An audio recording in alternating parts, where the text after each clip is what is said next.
is here. He out here. The champ is here. The champ is here. Tyron Woodley is here. Sway, what's up, my man? How you doing, brother? Hey, I know you can't give me the right now. Skillet I saw that, right, man. You know what's interesting, man? This is family right here. You know, Tyron has been on the show before. Him and I just met randomly and just stayed in contact ever since. It's my brother. I hit him up from time to time. He'll send me a text. Most recently, we just came together at Comic-Con with RZA, who executive produced, and directed a movie called Cutthroat City. Yeah. And we did a panel discussion at Comic-Con, and I understand that I misread the crowd, but I heard that it was damn near 8,000 people that showed up to listen to this conversation. Tyron is in the movie as an actor. T.I. is in the movie. Demetrius Shipp is in the movie. Wesley Snipes. Yeah, is in the movie as well. Terrence Howard. It's a lot of people. Terrence Howard, Wesley Snipes, Shamik Moore, the lead of Dope. Demetrius Shipp played Tupac. T.I.'s in the movie. T.I. So shitload of people. And RZA wrote it, too. Cat Graham, lovely young lady, talented actor. She's a beast, yeah, she's incredible. And here's the thing. I remember the day that Mr. Woodley received a phone call that he was going to be in this UFC 228 against Darren Till. I remember the day you got the call. I was with you. We were with each other. We were riding in the van, listening to his new music, which we're going to premiere in a second, Beat Your Ass. Who gonna say I won't? Yeah, okay. At this point, it was a premonition. I was like, damn, how we make the song before the fight? Yeah. You know, he doesn't even know the outcome. And all I remember is you saying, like, nobody wanted to interrupt the conversation because you are who you are. Yeah. You know what I mean? Like, and it was like you was. It made me go in sicko mode, and I didn't need to. I was trying to celebrate something. It was a dope environment. Yeah. We hadn't even went yet. Yeah. You know, we was listening to the song, and I was like, bitch, don't kill my vibe. Yeah. And they tried to kill it. What did they say to you on the phone at that time? Because nobody wanted to interrupt it, and we were all in this closed environment. And I was going to say, hey, Tyron, oh, shit. Then I saw how fired up you were. Let's just say it like this. I'm trying to, my PR over there looking at me, making sure I don't say no bullshit. Okay. It was not opportune circumstances for a champion to receive notice of a fight. Mm-hmm. Normally, a champion would receive at least 12 weeks notice. You know, it's 4 weeks to sink in, get your body in shape, a couple weeks to specifically research this person, bring in training partners, 6 weeks to do a camp. When you get notice of an opponent, which was a different opponent I expected to fight, I was supposed to fight Kobe Covington. I call him Kobe Queefington, or I call him Cunt Queefington. Queefington. What's queef is like what? Yeah. Pussy fart. That's right. You call him a pussy fart? I call him Cunt Queefington. Okay. So I was supposed to fight this young man. He's number 7 on the list, right? He's ranked number 7 right now too. Yeah, he should be ranked number nothing. Okay. But yeah, I was supposed to fight this cat. And they told me, they didn't tell me, offer me to fight, but they had him fight for a boo-boo belt. So I'm like, all right, he gonna fight me next. So I started training for him. But when you training for a 5'10" cat, then they tell you, oh, by the way, he's not fighting. He got a sinus infection. He needs a damn Claritin, so he's gonna bitch out. Oh. Let me throw in a 6'3" striker, completely different style. Haven't watched no film on this kid yet. You're gonna fight him in 6 weeks. In 6 weeks? I'm like, am I? Is that what's about to happen? So we kind of had out, war with words. But at the end of the day, I calmed down, I settled down. And one thing my mom always say, the good book, no weapons formed against you shall prosper. And I started thinking, you know what? No weapons formed against me shall prosper. What the devil has for my bad, God will make for my good. Let's get in training camp. Let's whip this dude ass. Let's get to work, right? Let's do it. Let's get to work, man. And here he is, champion, ladies and gentlemen, champion. Let me ask you this, because I was looking at a video clip that the commentator Brandon Schaub. You familiar with him? Yeah. Brandon Schaub was speaking about his feelings about the UFC and the way you've been treated. Okay, don't worry about it. If you YouTube it'll come up. Yeah. He said he believed. Where's it at? You're going to find it? That's it right there. But how long into the interview? Because it's like a 19-minute video. I'm going to give you my phone. Okay. But he raises the question about your relationship with the UFC. Yeah. And Dana White. who I don't know personally. I admire him for what he's done with this league. I know what the league was. I saw the documentary on how the league got started and how he was able to buy it and make it what it is today. When a lot of people and investors were giving up on the league years ago, he turned the whole thing around and created this spectacle around mixed martial arts that people got to respect it. And it came into the game and kind of edged out boxing in many ways as a premier contact sport that we watch on TV. I've watched your career. You've only lost like 3 times, right, in your entire career that I know of. I had 3 days off work. 3 days off work, right? Yeah. Okay. And since then, man, you've been a model fighter. You're not getting into a lot of junk. You got a family. You're a family man. You got beautiful kids. This dude got a degree. What's your degree? You got a degree, business degree. And I was going to graduate school halfway through a master in public administration because I want to do nonprofit stuff. And then for the first time in my life, sport actually was more important than school. I was always school first, scholar athlete. I always thought that, but I'm like, I'm kind of broke right now. I kind of need to get these bags right quick. Yeah. So I had to put a freeze on graduate school. Then I pursued MMA full time. And you doing MMA full time, and now you're the reigning champion welterweight division. And here they are, six weeks prior to a fight, a champ is being notified that he has to defend his title, and you're defending your title with a opponent that you weren't properly trained for. And it kind of it makes you wonder, because I see the UFC putting so much marketing and promotion behind other fighters that I don't see them putting behind you. I think that's going to change now, though. You think so? Well, when you look at the dynamic right now, everybody who they put in front of me pretty much got smashed. Whether it was strategically, whether it was taking away their tools, whether it was knocked out, and I'm the fighter right now currently with the longest title defense reign. How many times have you? 4 times. Four defenses. I fought 5 world title fights, but I defended the belt 4 times. So 5 times in a row in a world championship situation with all the heat, with all the smoke.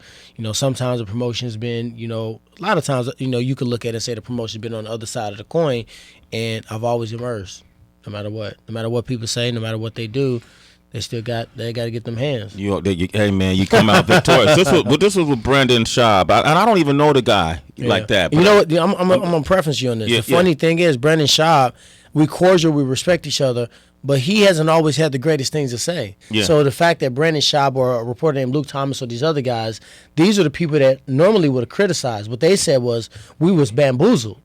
We bought into it too, that Tyron's this boring fighter and he's not marketable and he shoots himself in the foot when he talk about race or whatever. So for him, it's not like it was a supporter. This is somebody that said, hold on. Something's fishy. We've drank the water. Yeah, something doesn't feel right. So, I think he just drew attention to it because our fans, they don't do research. If you said they're going to echo it, they don't want to, go and look at his resume and that out of 18 wins, 11 of them are finishes, 9 of them in the first round, and I got probably the second most knockdowns in the history of my division. The highest takedown defense in the history of UFC. In the history of the UFC. Any division. But these are stats that you don't hear. The fastest finish in welterweight championship history. Never hear those facts. How fast was that finish? 47 seconds. Didn't get hit one time. That's what Brendan had to say about this. I had 2 world title fights where I didn't get hit one time. This past one and the first one. You didn't get hit in the past. They said he landed 1 strike, but I was trying to see when it happened. I ain't see it. You didn't see it? Well, who's this talking right here, man? Hey, this is the mystical man. This is the homie T-Double, ridiculous rapper. Him and I came up with the concept to I Beat Your Ass. We was in the studio recording. It was 3 a.m. And somebody pissed me off, and I wanted to beat their ass. And I said, Was it Dana White? I can't say all that, but what I said, it was 3 a.m. We was done recording. And I walked up to bro. I was like, man, I want to write a song. I said, nigga, I'll beat your motherfucking ass. And he looked at me and was like, you can't say all that because you'll never sell one of those songs. He said, why don't we just do I'll beat your ass? So we started joking in the studio. Took nigga out? Yeah. I know nigga was, that kind of felt good. Because on Fox I can't say nigga, but it's something about when your lip get ready to go, nigga, it feel good. That feel good. It's empowering, right? It's empowering because I can get away with it. So we started joking, and I was like, just random, nigga, I beat your ass for having on the socks hat. I beat your ass for having on, just random shit while we beat your ass. And we was laughing. As we was doing this motherfucker, the spasmatic is on this phone like this. 2 minutes later, turn the beat back on. Turn the studio on. I beat your ass. I beat your ass. Then he started doing the hook. Then I'm like, well, I guess we extending our studio time. So I started writing the verse to it. We do that. He sent us in there. We do the dubs or whatever. I do my verse. 15 minutes, we done. I said, this is a fucking classic. Wow. This is an ass whooping international anthem. This shit's finna go ham. You calling your own classics now too? Hey, what I'm saying is I'm a music connoisseur. And when you hear "Tear the Club Up," you hear "Whip That Trip," you hear "Drop Them Balls." Yeah. It's infectious. It's stuck in your fucking head. That's real. And I shot it to Wiz, and Wiz said, "I'm on it. I send you the fucking verse tomorrow." Did Wiz Khalifa get on it? Wiz Khalifa's We're on gonna it. world premiere that in a second. We're gonna world premiere. We're gonna world premiere. I saved it for you. You saved it for me. I saved it because My you bad. calmed me down on that bus. Yeah. I was about to go ham. You calmed me down. I reluctantly. Yeah. I wanted to say, but you my brother, man. Yeah, I appreciate you, Yeah, brother. man. And look, in the end, it all worked out. Yeah. We're gonna world premiere the song "Beat Your Ass" momentarily. I want to play this Brandon Schaub comment, and then I want to get you to comment on that too. Okay. Here he is. We all got to take blame here, but this falls on the UFC and the narrative Dana White is painting of Woodley of damaging his most successful champ to date. This is their doing. It's not my doing. It's not Woodley's doing. It's not MMA Junkie's doing. It's not MMA Fighting. It's not Ariel Helwani. This falls on the head and shoulders of Dana White, painting this narrative that we're all made to believe that Woodley is a boring, not exciting fighter. And we all fucking fell for it. Some of you didn't. I see those comments. Some of you did not. I did, and the majority of people did. And this needs to stop. This needs to stop. And what I find interesting is Friday night, I had a conversation with a person I cannot name and cannot mention. Again, I'm not a journalist. There's no three sources, nothing. This is from someone who I would trust my life with, and I'm very close with. Was in the UFC offices, and they heard from a very high level executive at the UFC that they hope Woodley loses this fight. And they wishing on my downfall. Downfall. And they wishing on my downfall. That's one of my other songs. Yo, you should get me on the hook. They wishing on your damn. What did Dana White say to you after you won? He just strapped me up. That's how. You got to strap me up. Yeah, strap me up with the and belt, then, put the belt on you. Yeah, strap me up, and then that was it. He didn't say congratulations, champ, great fight. He just strapped me up. No, hold up. He didn't say congratulations, champ, great fight. Sam, what can I say? Nothing. Damn. He strapped me up, Sway, but we haven't spoken in months. No verbal communication. We haven't spoken since we did the pressure in L.A. I don't have smoke with Dana. Let's put that out there because a lot of people, we got a weird relationship. I was at the Super Bowl with Dana. Kendrick Lamar performing at his son's birthday party. I'm the only fighter there, but it's been an up and down deal. What I've chosen to do is focus on proving my supporters right and going out there and whooping ass and focusing on the fight. That's why I didn't walk out to the song. I wanted to, be humble. Let this young kid, he getting all his entertainment. He don't know that octagon jitter gonna jump on his back. Yeah. It's too much for him. He too amped up. He's pumping it up too much. So in that category also goes with, if I don't have smoke with an individual, I ain't gonna make it. Now that don't mean I gotta hit you up every day and text you and call you. I didn't talk to nobody. It wasn't just Dana. I just secluded myself, turned my phone off early, and I just was in tunnel vision. So it's not crazy that I didn't hear from him, that he didn't say congratulations, thank you. I'm the champion. I'm supposed to win. I went out there to do what I do. Yeah, but man, I think listen, like I'ma I let you said, say I'm just a fan. I'm gonna allow you to say that's it. my league. Y'all business partners. You're Because every time you win, you bring viewership to the UFC. You put people in those seats. You bring you bring money to revenue streams to the merchandising, the whole hype of the UFC. Yeah. You help build brand equity by having the credentials you have, the credibility you have, and the fight prowess that you have. That makes us want to watch the UFC. So who benefits from that? More importantly, you know, when you think about this sport trying to be parallel with NFL, MLB, and all these other sports, you want to be taken seriously. That's the reason why they made the initial push to Fox and why they're going to ESPN. But when you run it in a crazy fashion, now you got people that want to fuck with the sport, but they're like, they think MMA is a whole bunch of crazy white people beating each other ass with a sprinkle of a few brothers. Yeah. But it was my job to get the people from the barbershop to bring over the Mayweather fans. And I think as an organization, we failed to get me to grab that market. But now they don't have a choice, especially at this fucking single drop. As an organization, do you think that's on purpose not to really target that market? You know, I think it's silly not to target every market. Yeah. You know, if you go to a WWE event, completely different market. If you go to boxing, completely different market. NASCAR, I've been to all. Yeah. And I promise you, it is a specific type Comic-Con. It is a specific type of motherfucker that goes to all those events. Yeah. Now MMA, I think is room for everybody. So if you wouldn't target that market, you're an idiot. I feel like the ball has been dropped. I feel like I'm the only one on the roster that can successfully drop the net and get black snatch folks to all come the up. fish, and not one at a time. Not just but black real. folks, but all folks, but not excluding black people folks. that are a part of the Yeah. culture. The culture is everybody. But, Everybody bites from the culture. But people that are invested into the culture now, like LL Cool J hit me up. Yeah. Snoop Dogg FaceTime me. You know, I got some big news on that. He hit me up. So everybody that knows me and knows the sport, they're watching it. Not saying just because of me, but they're invested because, that's little brother. Let's check him out. Let's support him. And that can be exponentially grown if some more juice is put behind it. But gotta put the juice, make you the face of the UFC the same way they do ain't no Conor choice. I'ma McGregor. just They do keep Conor looking at McGregor like that, Yeah. and Conor won't even step in the ring with you. Yeah, he don't want that. He won't step. He'll step in a foreign ring with somebody who's the master at a different kind of discipline in terms of Mayweather, obviously for the money and get whooped up. But this is supposed to be his ring of discipline as MMA. Why won't he step in the ring with you? We all know why. Why? Because this is the deal. People can always act like they'll fight anybody anytime until it's time to fight me. Yeah. I can name 5 or 6 people that fight anybody anytime. Name them. Nate Diaz, Nick Diaz, Michael Bisping, George St. Pierre, Conor McGregor. They all had the opportunity. All was flown out. All was given a chance to fight me. None of them accepted.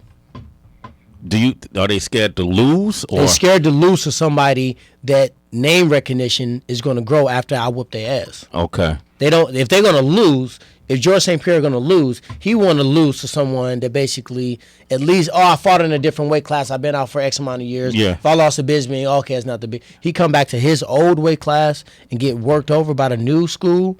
It's gonna be that a messes problem. up. The Diaz brothers, though, I don't think they scared. I like the Diaz brothers. The Diaz They not. brothers. No, I Let don't me think put they this. scared. I like the Diaz brothers. yeah. I like Nate and Nick, and I like how they fight. I like how real they are. Yeah. They not paying these guys. Nate accepted the fight against me. Okay. When the whole thing was like, Tyron's so full of shit. No, Nate, because me and Nate both are cool with Wiz. Yeah. And we got the same circle. So he accepted the fight, but he want to get paid, and he should get paid. Absolutely. They didn't pay him. Diaz brothers Yeah. too. Yeah, I know they're not scary dudes. No, So they're not scary dudes. They're real dudes. And I like they'll even fight people that they might not think they can win, but they just, They it's not love- in their blood to say no to a fight. them boys got heart. I love the Diaz brothers. Yeah, I'm with them too. Hey man, I'm ready to do this world premiere, Yeah. and I'm ready to open up these phone lines. Tyron Woodley is here, ladies and gentlemen, UFC Yeah. welterweight champ. He's standing with us. You want to talk with him? 888-742-3345. This is his brand new song called "Beat Yo Ass." Is it available for people to get today? We waiting to the premiere, so right when you guys finish this show, Yeah. it's gonna be available. So I said, hey, I'm giving a real world premiere. My man calmed my brother down when I was Okay. hot as that thing. Yes. So after this show is completed around 11 a.m., Okay. it will be available on iTunes and Spotify, and in a few days it'll be available on all platforms. This is Tyron Woodley. Beat Yo Ass. Citizens, call up 888-742-3345. World premiere. Hey, In the morning, exclusive. I'll beat your ass. Yo, beat you to the white meat, motherfucker. you gotta be old school to know what that means. Knock out your white teeth, motherfucker. Hey. Yeah, Sway in the morning. World premiere. Tyron Woodley. Beat your ass. Beat your ass. You got it first right here on Sway in the morning. Shade 45. That go real hard. Shout out to Wiz Khalifa as well. Hey man, I like what I'm hearing right now. We got Javier on the line from Dallas. What's up, Javier? Hey, what's up? Sway in the morning. How y'all doing? Hey, it's Javier, man. Javier. What up, G? Hey, what's up? Hey, what's up, champ? How you doing? I'm doing good. How you doing, my man? Javier, right? Oh man, I can't believe I'm talking to you, man. I went to the event here in Dallas. Man, first of all, I want to thank you, man. You made that shit super exciting. Man, you put on a great show. I don't know why people say that you got boring fights. Every fight I've seen from you, they used to say that. It's either seen, I've seen fireworks and I've seen sparkles every time you fight, man. I appreciate it, big dog. Yeah, what you think about the track? You want to beat somebody's ass now? Oh man, my brother's standing right next to me. I was about to beat the shit out of him. Oh God! All right, hey man, go ahead. Matter of fact, when you in about 25 minutes, you could go ahead and get the song, and then as you whooping that ass, play this in the background. That's a new theme. Yeah. Okay. Yeah. Film it, and then tag Tyron on it. Okay. That's gonna be the dance. One more thing, man. The hashtag is beat your ass. Okay. All right, man. We got Kai from Denver on the line. What up, Kai? What up, y'all? It's going to be real quick because I'm at work. Man, you finna start some shit in the club, kind of like how, Lil Jon did when he had his song. Yeah, you finna start some shit. And everybody going to use it as a vine or something, or a meme or something. Watch and see. Congratulations. Oh, thank you. Appreciate it. That's what's up, Kai. You're a citizen, okay? Sway in the morning. Let's go to Canada. James, what up? Oh my God! Can't believe I'm talking to you guys. Yeah. Woodley, you're the champ, buddy. Hey, whatever. No matter anybody says you receiving that black belt on that night, man. It gave the chills. That just proves on what platform you're at, how you still got to work real hard, and you're going to be a champ for a long time. Buddy, keep it up. Hard hands on the floor. Nobody can touch you. I appreciate it, man. What you think about the track? Oh man, I'm pumped up in the truck. There we go. And I just want to say, Sway, I work on the road, and if it wasn't for you, my job would suck, man. Listen to you guys. Hey, James, you're one of our road warriors, man. Without the road warriors, there'd be no Sirius XM, man. You're a citizen. Sway in the morning. My man, James. We got Julian on the line from Ohio. What up, Julian? Hey, what's up? What's up? What's up? Say hello to the champ, man. We got Tyron Woodley in here, man. Say what up to the champ. Hey, what's going down, man? I love What your, is it, man? How you doing? Stuff, man. Hey, can I put my Instagram on there real quick for the fans out there? What you gonna say first? Go ahead. Good boxer. Not my type of song, but you feel me? A lot of people might like it. That shit was ass. I'm gonna keep it real. I can't hear you. You said what? Your shit was ass, my nigga. I beat your ass. All right, we got Sam on the line from South Carolina. What you want to say, Sam? Hey, what's up, man? Perfect. Good job on the song. It's a pleasure speaking to you, and better believe I'm going to go to the gym tonight, do some shit to beat my boy's ass tonight. I appreciate it, my man. It is, man. Get the song, man. You in the rap, man. You in the rap game now, man. You going to get it from both ends, Yeah, bro. right. Oh, Okay, yeah. They safe I'm saying ready that shit for on it, the though. phone. You felt safe saying that shit on the phone, Right. Big facts. He was stuttering. What'd you say? I beat your ass right now. Big facts. All right. hey, real quick, man. Who would be like your next opponent if you had a wish list? Who would it be? If I had a wish list, I used to want to fight George St. Pierre because I thought you had to beat the best to be the best. And I figure, right now I'm beating the best fighters that the sport has ever seen. Nutrition is different. Training is different. People are faster. They've been training martial art longer. It used to be just a wrestler that learned how to punch, just a grappler that learned how to stop takedowns and not get knocked out. But now everybody's coming up training full MMA. So I'm beating the guys that are at the top of the food chain of that era. So to me, I'm the GOAT right now. So if I can fight George St. Pierre, cool.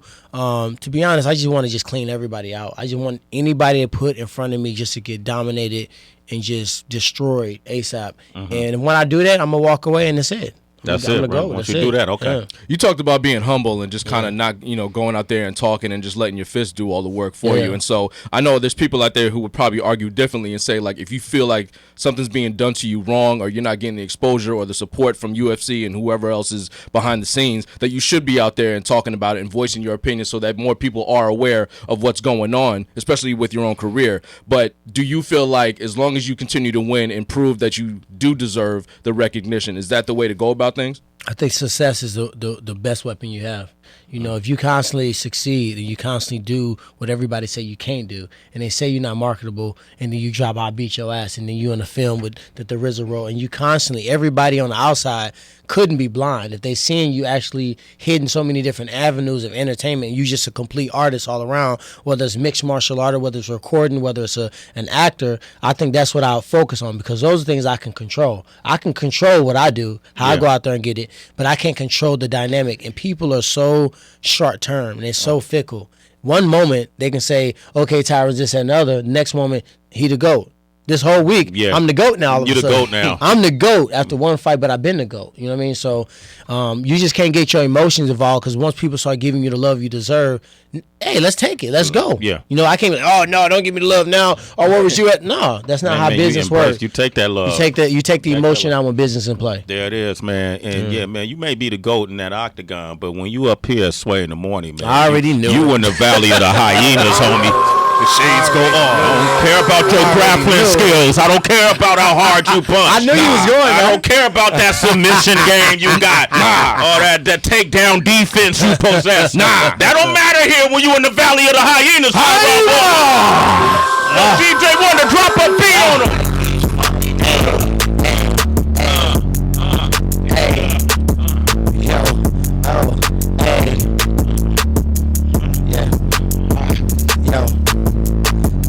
Eyes wide shut, they can't see us. Plus these niggas pussy like urethra. Hey, got more Franklin's in the bank than the Aretha. I'm in the zone, cut the motherfucking beat up. I'm on cold, nigga, cut the fucking heat up. Hey, and I got it in the two-seater. I cut the top out so niggas can see us. They yelling champ camp, they wanna be us. Might as well join us, cause these niggas will never beat us. I got in the shit to be an ass kicker, not an ass kisser. Clean up your own shit and give me my cash, nigga. Hey, I wiped the whole division clean. Now I'm getting cream, chasing American dream with land shoes and a way to pack. They trying to hold me back. Fuck that bullshit, niggas straight getting stacks all day, every day. We in the AM, we right on Sway. Hey. St. Louis maniac, psychopathic brainiac. If I ain't the best, well then I'm aiming where they say at. Paper stack, jean pockets fatter than your lady ass. Your favorite cat, you say spaz, I say whack, I say trash. Eat 'em up for dinner, digest them, flush 'em and shit 'em out. Greenhouse effect with detector shells, you can't get 'em out. The sick is out, vision is vivid, ballin' like drilling scout. Acapella, salmonella, little nigga, you illa how I dig it out, you silly clown. Benji's powder, semi blow, blow, blow, blow, blow. Get me now, if ain't no callus on your palms and you ain't counting much. Yeah, I pray I get a house off this mountain dust. You don't run shit, boy, you slack and pull your trousers up. When a battle get 3-0 like $1,000 to be or not to be. Well, Sway, I don't give not a fuck. You can play with them little niggas, homie, but not with us. Never been a nigga from my city this mean. Versace the cologne, the shoes Alex McQueen. Get it Montclair. Look, recognize a dawn here. These niggas tourists to the trap like Times Square. Ice you skating on is thinner than LeBron hair. Fuck out the throne, you clone, nigga, that's my chair. They gon' need nuevo uno. Those muchos, I move O's till my pockets is sumo. What you know? Guess who's back smelling like cooked crack? I'm all in your house, feet on the couch, eating fruit snacks. Black men killing black men, they'll recruit for that. Crooked cops killing us daily, but y'all won't shoot back, that's too whack. Thought y'all was gangster though, well say no more. I'm back at it, rapping up bank rolls off the sailor phone. The flow is ugly, disfigure mics like vitiligo. Go wake the doctor, wake the chopper, come fill a Bravo. I'm about my scratch like I'm peeling lottos, I'm feeling Drago. Who killed Apollo, the sickest I know, go get your goggles. Envision Dopplers, can see me frontin' with 6 binoculars. That shit preposterous, I act a rhino or a hippopotamus. Look, this is dominance, the 8 arm like a swimming octopus. Sway, let me sit down, let me calm down, get off of this.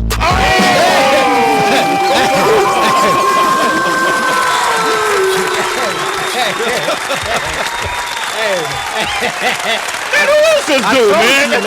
I tried to tell you about this dude. What's his name? You know what's funny? His name T-Dub-O, and I'm gonna let him speak for himself. T-Dub-O, and I'm gonna let him speak for himself. But I told him, me and him we got a whole album already done together. T-Dub plus T Woodley, and I talked to him. I said, your music is too real. They're not ready for it right now. It's not time for it to come out now. And as much as he want to push out this project, they're not ready for these bars now.